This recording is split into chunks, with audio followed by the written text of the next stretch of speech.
السلام علیکم ورحمۃ اللہ وبرکاتہ۔ سامعین کرام، حرم مکی مکہ مکرمہ سے آپ خطبہ جمعہ کا اردو ترجمہ سننے جا رہے ہیں۔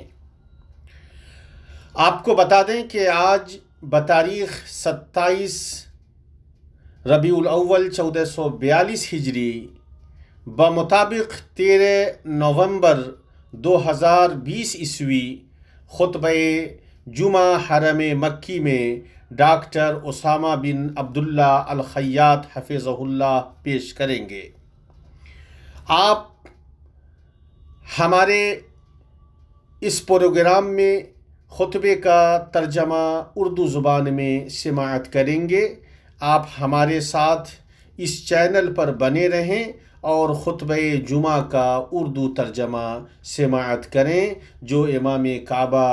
عالی جناب ڈاکٹر اسامہ بن عبداللہ خیاط حفظہ اللہ پیش کر رہے ہیں۔ ہر طرح کی تعریف اللہ تعالیٰ کے لیے ہے جو ہدایت طلب کرنے والوں کو ہدایت دینے والا ہے۔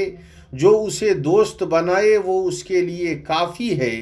میں اس پاک ذات کی ایسی حمد بیان کرتا ہوں جو اس کی خوشنودی تک پہنچائے۔ میں گواہی دیتا ہوں کہ اللہ کے علاوہ کوئی معبود نہیں، وہ اکیلا ہے، اس کا کوئی شریک نہیں اور نہ اس کے علاوہ کوئی رب ہے۔ میں گواہی دیتا ہوں کہ ہمارے سردار و نبی محمد اللہ کے بندہ و رسول ہیں، اس کے وحی کے امین اور اس کے چنیدہ ہیں۔ اے اللہ، درود و سلام نازل ہو تیرے بندہ و رسول محمد پر، ان کی آل و اولاد اور صحابہ کرام پر، اور ان پر جو ان کے نقش قدم کی پیروی کریں اور ان کے طریقے کی اتباع کریں۔ اما بعد، اللہ کے بندو، اللہ کا تقوی اختیار کرو، ارشاد ربانی ہے، اور ڈرو اس دن سے جس میں اللہ کی طرف پھرو گے اور ہر جان کو اس کی کمائی پوری دی جائے گی اور ان پر ظلم نہ ہوگا۔ مسلمانوں، دو عظیم بنیادیں ہیں، ہر طرح کی توفیق کے اسباب اور ہر طرح کے خیر کو جامع ہیں۔ وہ عظیم نبوی وصیت ان دونوں کو شامل ہے جو اس حدیث میں آئی ہے جسے مسلم نے اپنی صحیح میں اور احمد نے اپنی مسند میں ابو ہریرہ رضی اللہ عنہ سے روایت کیا ہے۔ وہ کہتے ہیں کہ اللہ کے رسول صلی اللہ علیہ وسلم نے فرمایا، طاقتور مومن کمزور مومن سے بہتر اور اللہ کے نزدیک زیادہ محبوب ہے اور ہر ایک میں خیر ہے۔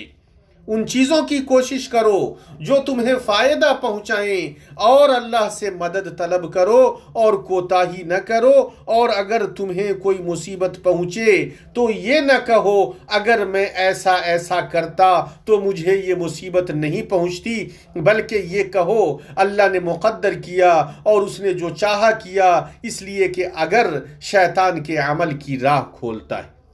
اللہ کے بندو، نفع بخش چیزوں کے لیے حریص رہنا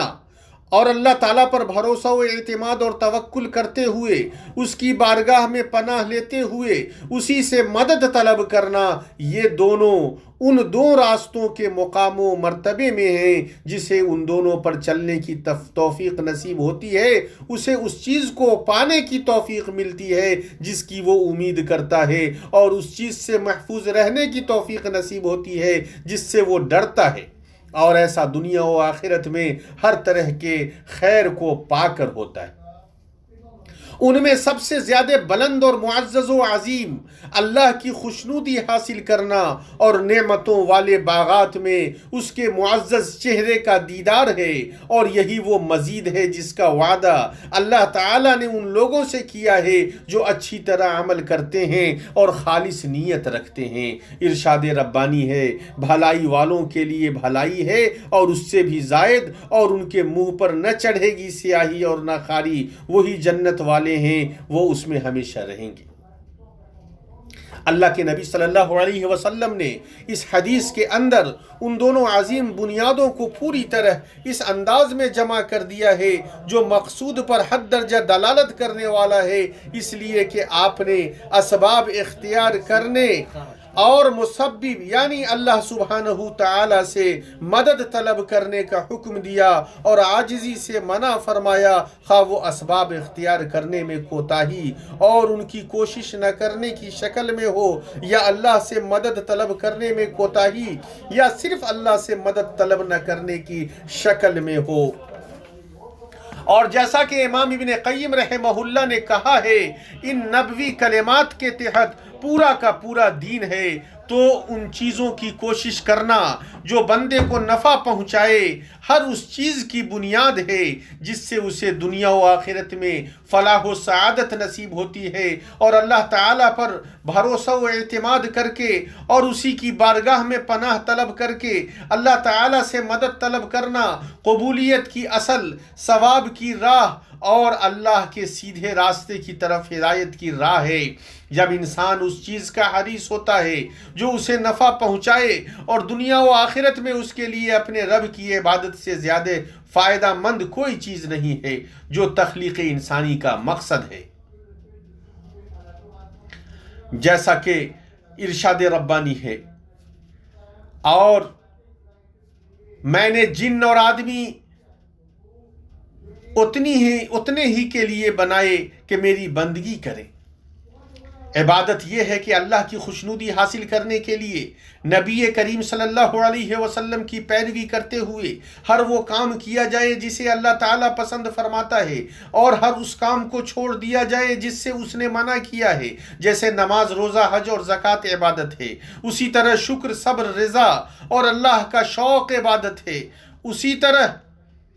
دعا اور ایک اللہ سبحانہ کے لیے انکساری، گریہ و زاری، خوف، انابت اور خشوع عبادت ہے، اسی طرح پاکیزہ حلال کھانا، خبیث حرام سے بچنا، بھلائی کا حکم دینا اور برائی سے روکنا، والدین کے ساتھ حسن سلوک کرنا، اچھا اخلاق اختیار کرنا، بڑوں کی عزت کرنا، چھوٹوں اور مسکینوں کے ساتھ شفقت سے پیش آنا، سچ بولنا، امانت ادا کرنا، وعدہ پورا کرنا، سود اور تمام حرام چیزوں سے بچنا، نظریں نیچی رکھنا، شرمگاہ کی حفاظت کرنا، فضول ملنے جلنے، دیکھنے، بات کرنے، کھانے اور سونے میں عمر کو ضائع ہونے سے بچانا، اور بصیرت کے ساتھ اللہ کی طرف دعوت دینا عبادت ہے۔ ارشاد ربانی ہے، تم فرماؤ بے شک میری نماز اور میری قربانیاں اور میرا جینا اور میرا مرنا سب اللہ کے لیے ہے، جو سارے جہاں کا رب ہے، اس کا کوئی شریک نہیں، مجھے یہی حکم ہوا ہے اور میں سب سے پہلا مسلمان ہوں۔ اور جب بندہ اللہ سے مدد طلب کرتا ہے، اس کے علاوہ کسی اور کی عبادت کو چھوڑ دیتا ہے، اور اس میں سر فہرست شیطان کی عبادت ہے، جس کی عبادت سے ڈراتے ہوئے اللہ تعالیٰ نے فرمایا، اے اولاد آدم، کیا میں نے تم سے عہد نہ لیا تھا کہ شیطان کو نہ پوجنا، بے شک وہ تمہارا کھلا دشمن ہے۔ اور اس کی عبادت کا مطلب ہے وہ اللہ کے ساتھ کفر و شرک کا جو حکم دے اس میں اس کی اطاعت کرنا۔ جب بندہ ایسا کرتا ہے تو وہ توفیق کے تمام اسباب کو اختیار کرتا ہے، اس نبوی وصیت کی برکت کو حاصل کرتا ہے، اور سید الانام علیہ افضل الصلاۃ و اتم السلام کی اچھی پیروی اور مکمل اقتداء اور ان کے طریقے کی سچی اتباع کرتا ہے، جو اس کے لیے دنیا میں اچھی زندگی حاصل کرنے میں عظیم ترین معاون ہوتا ہے، اور اس معزز بھرپور بدلہ سے کامیاب ہوتا ہے جسے اللہ تعالیٰ نے جنت کی صورت میں ان متقیوں کے لیے تیار کیا ہے جنہیں گزرے دنوں میں نیکیوں کی توفیق ملی۔ اللہ کے بندو، اللہ کا تقوی اختیار کرو، اس نبوی ہدایت کو اختیار کرو جسے یہ عظیم وصیت شامل ہے، ان چیزوں کے لیے کوشش کرو جو تمہیں دین و دنیا میں فائدہ پہنچائیں، تمام معاملات میں اللہ تعالیٰ سے مدد طلب کرو، ان چیزوں کے چھوڑنے سے بچو جن کا چھوڑنا صحیح نہیں ہے، جیسے ایسا خیر جس کے ذریعے تم اپنے رب کو راضی کرو، جس کے ذریعے تمہارے درجات بلند ہوں، جس کے ذریعے دنیا و آخرت میں ان چیزوں تک پہنچو جن کی تم امید کرتے ہو۔ اللہ تعالیٰ ہمیں اور آپ کو اپنی کتاب کے طریقے اور اپنے نبی کی سنت سے فائدہ پہنچائے۔ میں اپنی یہ باتیں کہتا ہوں اللہ عظیم جلیل سے اپنے لیے اور آپ سب کے لیے اور تمام مسلمانوں کے لیے ہر طرح کے گناہ سے مغفرت طلب کرتا ہوں، یقیناً وہ بہت زیادہ مغفرت کرنے والا اور نہایت رحم کرنے والا ہے۔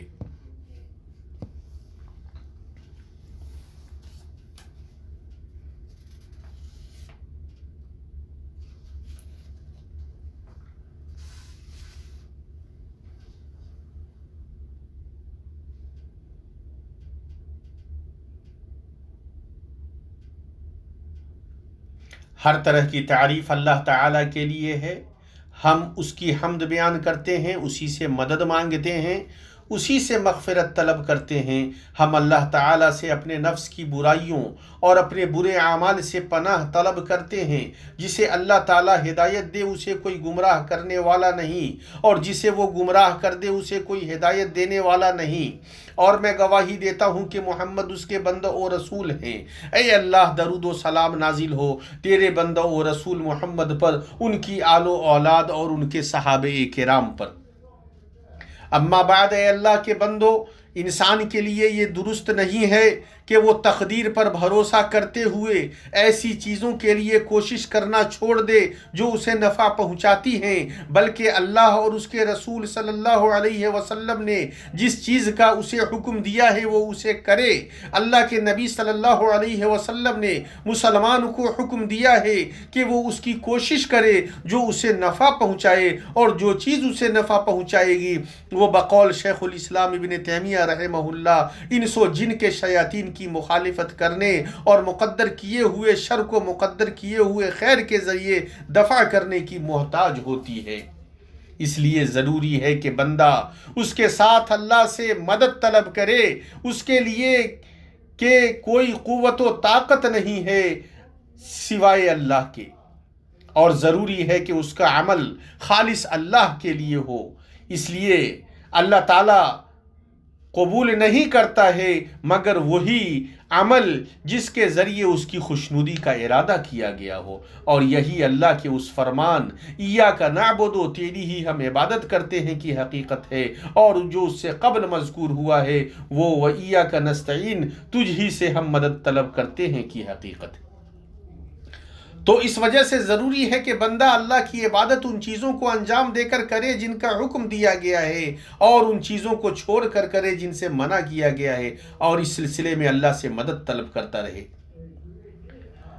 اللہ کے بندو، اللہ کا تقوی اختیار کرو، جو چیزیں تمہیں فائدہ پہنچائیں ان کے لیے کوشش کرنے اور ان پر اللہ سے مدد طلب کرنے کو اپنی عادت اور اپنی راہ بنا لو۔ جان لو ان میں عظیم ترین اور واجب ترین اور اللہ تعالیٰ کے لیے کمال اخلاص، اس کی مکمل تابعداری، اور اس کے پاس جو کچھ ہے اس کی رغبت پر بہت زیادہ دلالت کرنے والا اللہ کی مضبوط رسی کو مضبوطی سے تھامنا،